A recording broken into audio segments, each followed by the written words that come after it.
খালেদা জিয়ার স্বাস্থ্যের সবশেষ খবর জানাতে রাজধানীর এভারকেয়ার হাসপাতালের সামনে থেকে যুক্ত হচ্ছেন সহকর্মী নূর হোসেন।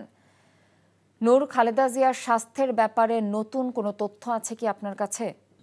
কথা বিএনপি চেয়ারপারসনের শারীরিক অবস্থা, স্বাস্থ্য ঠিক এখন কি অবস্থায় আছে সেটি জানবার আমরা চেষ্টা করছিলাম। বিএনপির মিডিয়া সেলের সদস্যর মাধ্যমে বেগম জিয়ার ব্যক্তিগত চিকিৎসক ডাক্তার এজিএম জাহিদ হোসেনের সঙ্গে আমরা যোগাযোগ করার চেষ্টা করেছি।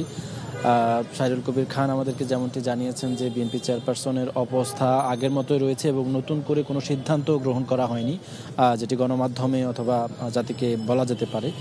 তারা ডাক্তার এজিএম জাহিদ হোসেন আগের মতোই বিএনপি চেয়ারপারসনের জন্য দোয়া চেয়েছেন এবং আশাবাদ ব্যক্ত করেছেন যে বিএনপি চেয়ারপারসন সুস্থ হয়ে উঠবেন। তবে অন্য সূত্র থেকে আমরা জানতে পেরেছি আজকে বেগম জিয়ার সিটি স্ক্যান সম্পন্ন হয়েছে এবং সফলভাবে সম্পন্ন হয়েছে, তার ফলাফলও ভালো হয়েছে, অর্থাৎ স্বাভাবিক রেজাল্ট এসেছে।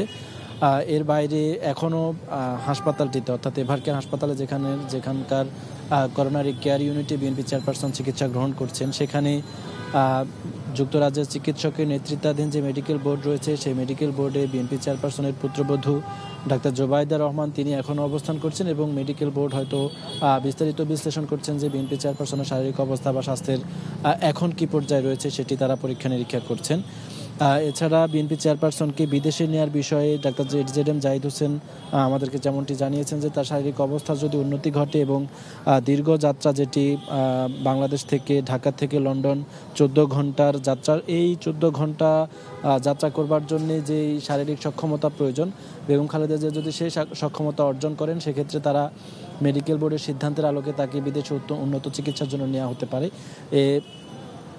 বেসরকারি বিমান চলাচল কর্তৃপক্ষের কাছ থেকে আরও একটি তথ্য জানা গেছে, সেটি হচ্ছে আগামী বুধবার হয়তো বিএনপি চেয়ারপারসনকে লন্ডনে নিয়ে যাওয়া হতে পারে। এই ধরনের একটা প্রস্তুতি সম্পন্ন করা হয়েছে, তবে সেটিও নির্ভর করছে বিএনপি চেয়ারপারসনের শারীরিক অবস্থাটি আসলে ঠিক কোন পর্যায়ে গিয়ে পৌঁছায় সেটির উপর নির্ভর করছে।